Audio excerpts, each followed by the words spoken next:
Welcome to Generally Speaking for August, the off-season edition. I am your host, Angelo Fioris, also known as @NJ_Generals on Twitter. I'm part of the Fan Media Network. You can find us on the official USFL Discord. We're the official Fan Media Network of the USFL Discord server, so jump on in there. You can find me on the Generals channel. I'm always posting something or chatting with other Generals fans. If you're a fan of any of the other teams, you can do the same. Also, jump into our Fan Media Network channel, and you can chat with all of us as well as interact with other fans. Well, Generals fans, what a weekend, huh? Our man Cavante Turpin showing the rest of the NFL exactly why he was the USFL MVP. 2 huge kick returns for touchdowns, 1 a punt return, 1 a kickoff return, and the guy put on the same kinds of moves on the Chargers that we saw him do to the rest of the league over the course of 11 weeks of the USFL season. It was great to see Cavante Turpin do so well from a kick return standpoint, and there's still so many USFL players hanging on right now as NFL camps begin to trim down those rosters and we get closer to the kickoff of their season. I was at a barbecue on Saturday afternoon, hours before the Cowboys-Chargers game kicked off, and I ran into somebody that I knew there, and he's a Dallas Cowboy fan. And the first thing I said to him was, wow, you really got to love having Cavante Turpin in camp, huh?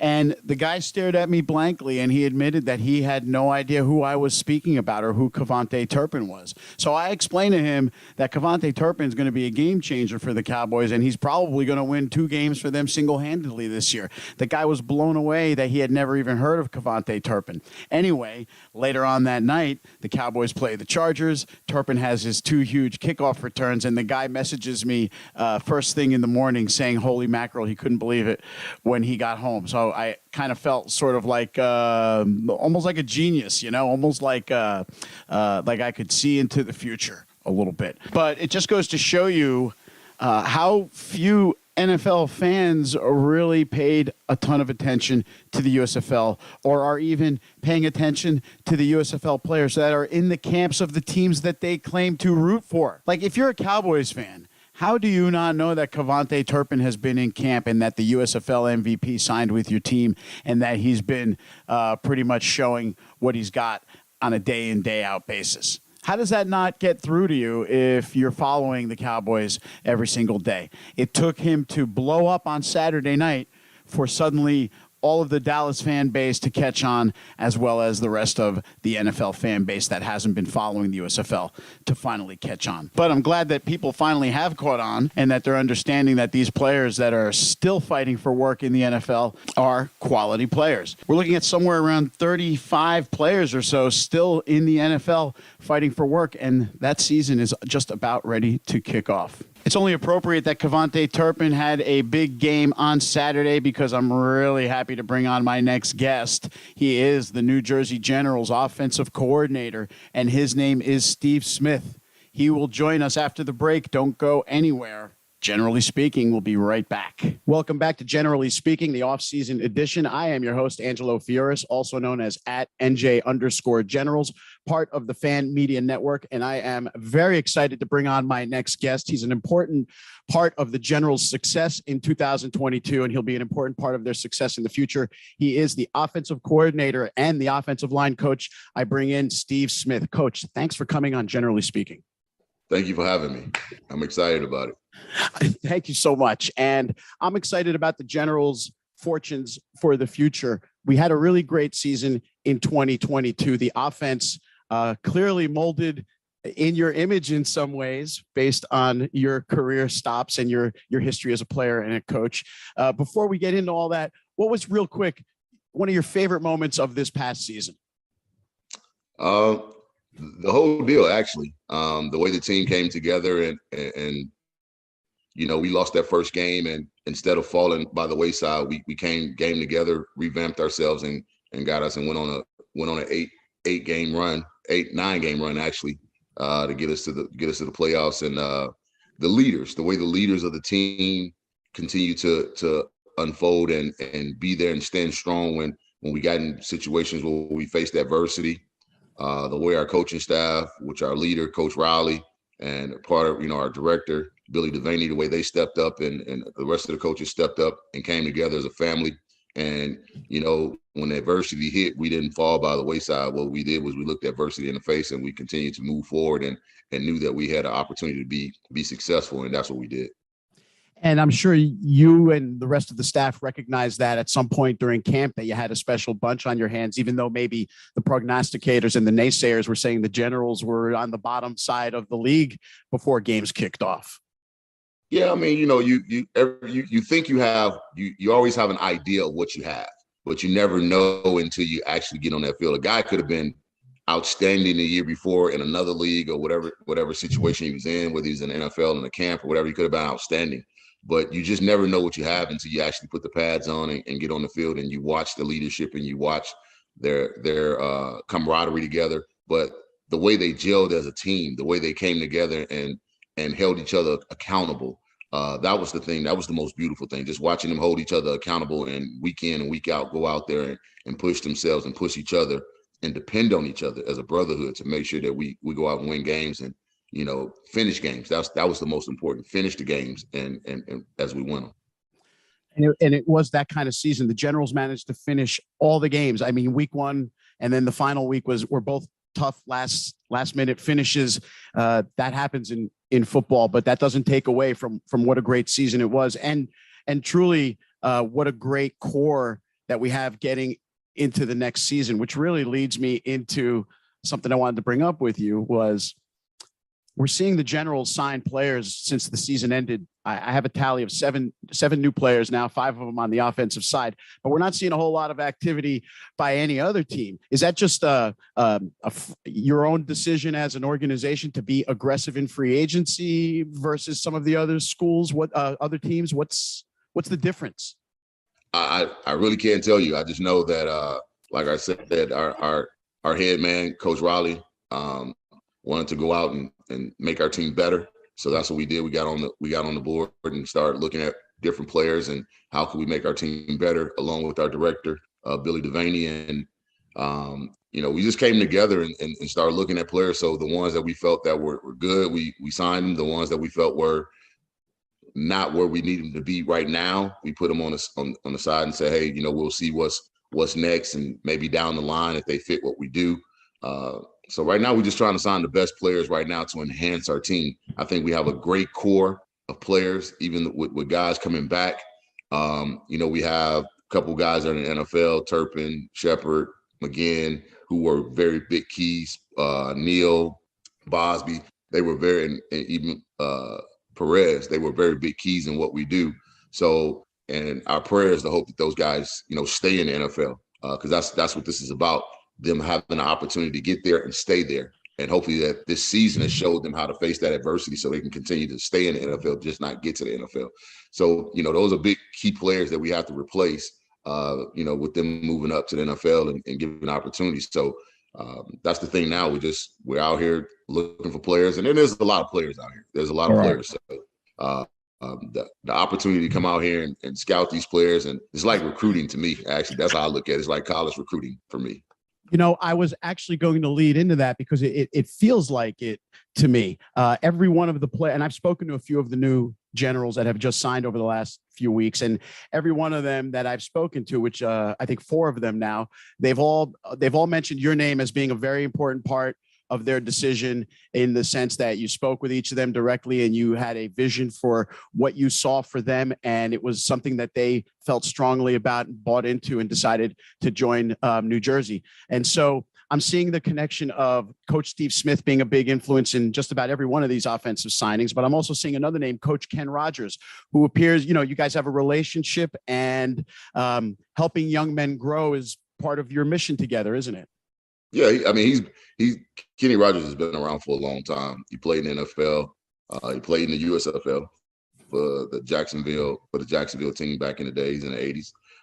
But the one thing about Kenny, I've been around Kenny since I was 18, 19 years old, and he helped develop my career. And people don't know this. Like, I had an opportunity to go to the combine in 2001.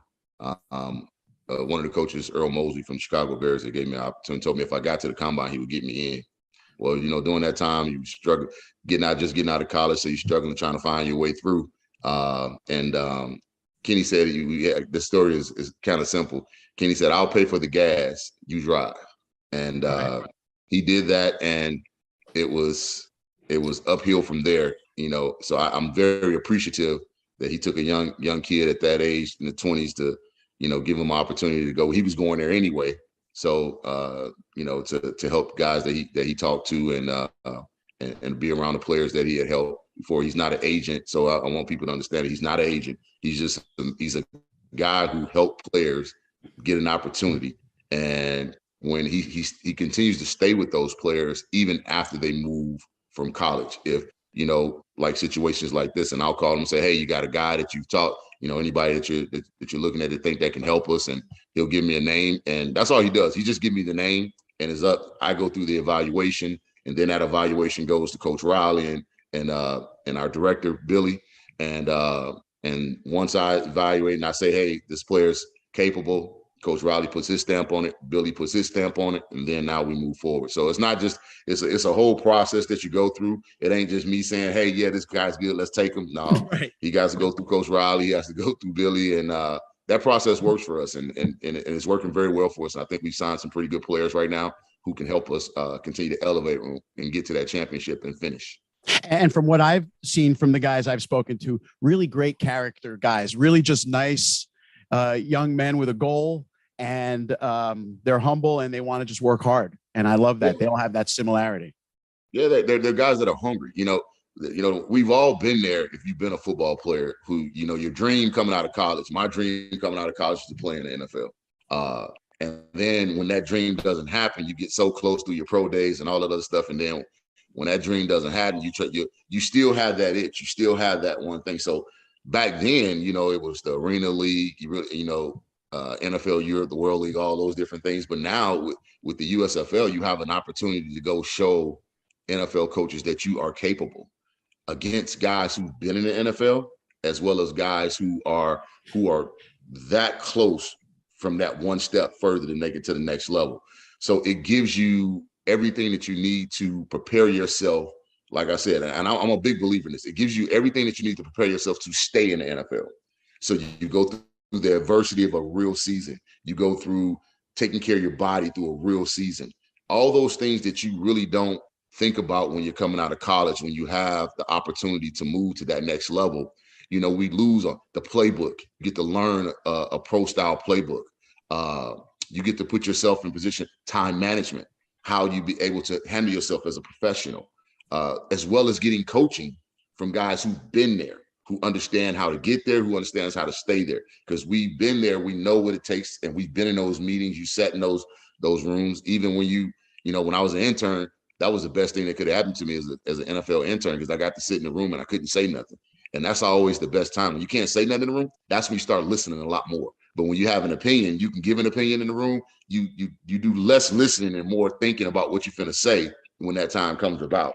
So those are the things that I try to hand over to these young men, that our coaches try to handle, that our director try to handle, how to stay in the NFL. And the USFL is giving them that opportunity to basically, it's like a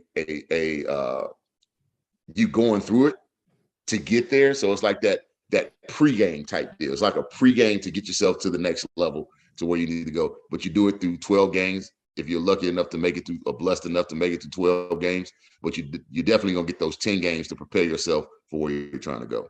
It's almost in a sense like a junior professional apprenticeship, but they're also getting paid for the experience too. Exactly. Because they're learning a lot of those things that don't get taught in school. And if they're not fortunate enough to latch on with a professional organization, you hit on stuff like that, like how to put in the proper study, how to put in the proper film work, how to manage your time, and how to just behave like a professional. A lot of kids don't have that background when they come out of school, either because of where they grew up or how they were raised or what their home situation was, or maybe poor coaching in high school or whatever that may have been. So, and I would say, Coach, that after season one, it's been a great success, what you just described. We had over 50 players from the USFL advance into the NFL camps. We still have 40-something still fighting for jobs now, and we're a couple of weeks away from September. So that says a lot for the job that you've done as a staff specifically, because I think 6 guys have moved on from the Generals and are in camp. And then also a lot says it just as much for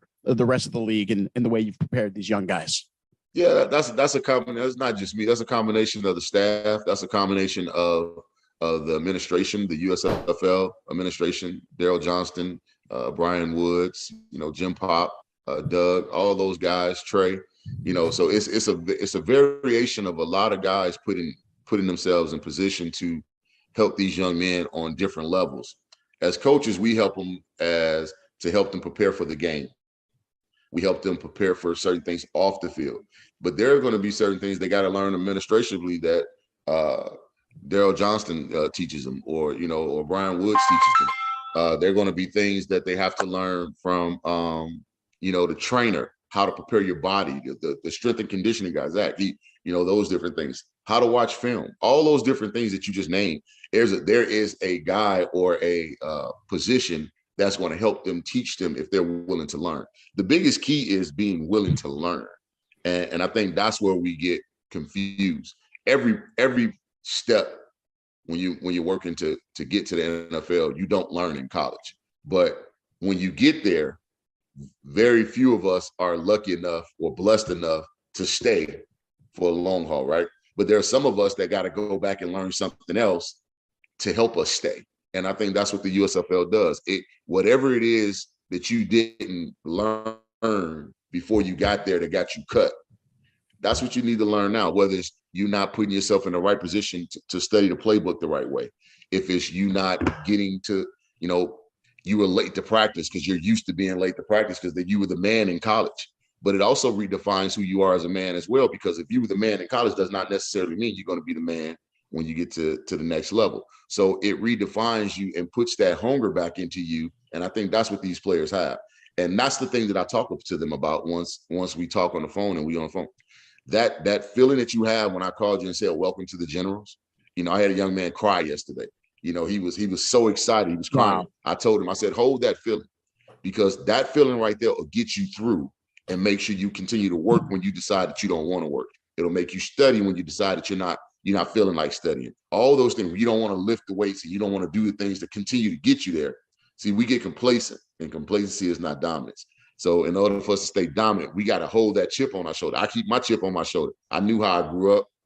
My dad taught me not to quit, but my mom taught me how to fight adversity, because she kept going through different steps and different things. And I saw her keep growing and getting better and overcoming that adversity when things were tight and finances were tough.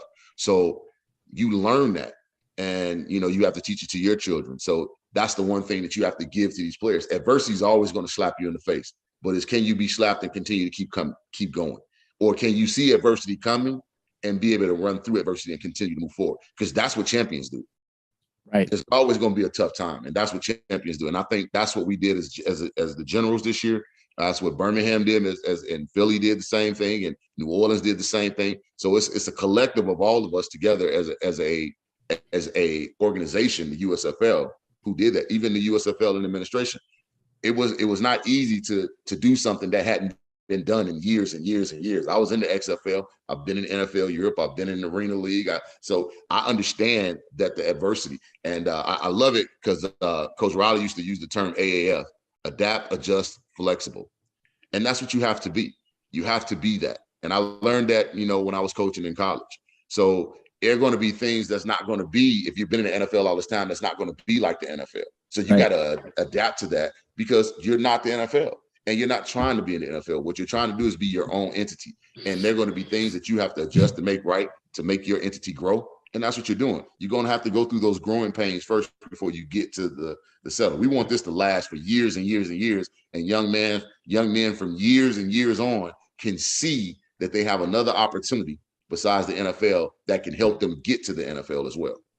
And you described the AAF, which really translates to beyond football and into everything else that we're doing in life also. That's not just a football context alone. And that's the other great thing, is that those lessons do translate to everything else that we do when these guys take the step to their next careers, their next endeavors, and everything else that they're going to do beyond football, even if it is in football as a coach or something like that. Yeah, definitely. Football taught me life too. Yeah, that's one Right. thing I will say. Growing up in this business and growing up in this this sport, it taught me life too. It taught me time management. It taught me how to drive. It taught me how to push for something that I want and be relentless at it. I am relentless when I want something. You know, if I want a champ, I'm relentless. I'm on my guys. I stand on their neck, but I let them know in the door. It's not because I'm trying to be a bad coach or trying to be a hard coach. It's because I do not want you to let up. You know, the one thing we do when we're having success, the first thing we do is we sit back and we breathe. Okay, I've done. Nah, it's not time to breathe. You breathe at the end of the season once you raise that trophy. The one thing I paid attention to this year, and that was important for me to understand, and that was just me personally, what I'm saying for me personally, Uh-huh. is I watched Birmingham lift that trophy. I watched the confetti fall on Birmingham. I watched the United Football League, the show, the USFL show, and I watched both teams get fitted for rings because I wanted to feel that. I wanted to know what we did not accomplish that would set the goal for what we need to get done next year.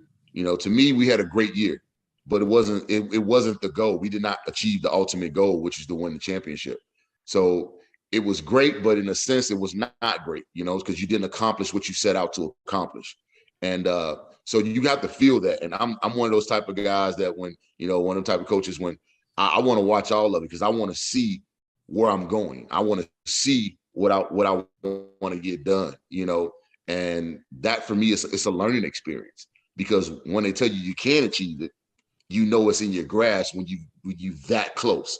So we were that close, so I know it's capable. So you know that's a big thing for me, and that's the one thing for me right now is just getting out on this scouting road to find out where can we get the best players to help us achieve that goal, and that's what we're doing right now. You're like a college recruiter. Yeah, definitely. That's definitely what it feels like every day. Hey, I swear my phone. I swear I tell guys. I swear I don't. I think my phone number has been passed around. It's like it's on a bathroom wall, and people just pick looking and say, "Hey, Coach Smith, let me call it." I've got so many calls from so many players, but you know, to me, I've experienced every side of the good and the bad of this sport, right? And one of the biggest things that I took away was when you're looking for a job and you call coaches for a job and you're trying to get them to talk to you and they don't respond. They don't answer your text. They don't answer your phone call. I always said to myself, if I'm in that position to be able to help someone or even just talk to them. Some of these guys. There are guys who I've talked to who did not make the cut for us to sign them, right? And what I did was explain to them why. So this is something that you need to go back and work on to make the cut. You know, so I want to explain to them that part, and I'm going to answer the phone for anybody who calls me. So regardless of whether we sign you or whether we don't sign you, I'm still going to answer the phone because I know what it feels like to want something so bad and nobody wants to answer the phone when it's time when you're trying to get it. So I've been there, and so I take that experience and I apply it to what's going on now because I've been there. I understand that feeling as a leader. Many times we use our past experiences and where we felt we were wronged in a way as a way to shape how we lead in the future and learn what not to do and try to correct those kinds of things. So I appreciate you saying that kind of thing in as far as your approach to dealing with these young guys and these players. So let's talk about the players real quick. I know we're running short on time here, but I want to throw the names of these players at you, and I just want like a one-word reaction so we don't have to get too deep into it, right? But they're new guys. You talked to them, you scouted them, you liked them, you brought them aboard. So let me get your initial impressions. Let's start with Hassan Muhammad Rogers. Hassan is a true athlete. He's athletic. He can play both sides of the ball. We're going to start him out on defense first. He did a great job for me in college when I was the head coach at Lincoln. And he's a kid who just continues to defy even more than what he, because the one thing about Hassan was different is his environment is not successful for him. But he continues to overlook that and overcome that environment to succeed every day. And I know exactly what his environment is because I grew up in that environment. Right. So I'm very proud of him, who he has become and where he is and the work ethic that he's put in. And what he's doing also is that he mentors these young men. So he's giving these young men hopes and options by them watching him become who he is. And I'm pulling for him. I really am. I'm pulling for him because I know where he comes from and what he's had to deal with. And I think he's a great young man who will be successful for us. And he works really hard too. You can see it, you can hear it in his voice, and he loves to work. How about Anthony Turner? Big Anthony Turner. Anthony, man, he's a. I when I talked to Anthony, it was like when you watch the film on you like Grandview University. Yeah. And he had opportunity. He went to Green Bay and was in Green Bay for a while. Got released, and when you turn the film on, he's a big body. He goes up and get the ball, and you just kept looking at him like wow, this kid is different. And so I think he's going to be a great addition to what we do, and I think he's going to be a guy that you definitely going to watch during training camp and see where he is, and hopefully that he does what he needs to do to make the team. He's low key when you talk to him, but he's not like that on the field. No, not at all. All right. So now we've got three big offensive linemen. JT, Jonathan Timmons, great guy. I had a nice conversation with him. Yeah, very physical kid. I love his physicality. I love how he locks guys down at the line of scrimmage. But the one thing that really stood out to me is the way he runs when in that run game. He comes off that ball and he's trying to destroy you. So what he brings to the table is what I'm looking for because I love to run that ball. So and he has that attribute that he has the tangibles that I think that I can mold and continue to get him better. And he has a very high upside. He told me all of that, what you just said. That's great. And how about Bruce Trigg, another big O lineman? You same thing. Rescued him from Major League Football. Man, Bruce, the one thing I told Bruce when I said the one thing you're gonna think this crazy when I tell you, I said, man, you over aggressive. I said, every time you come off the ball, you're trying to put a guy on the ground. I said, let that be the natural form of you coming off the ball and having control aggression.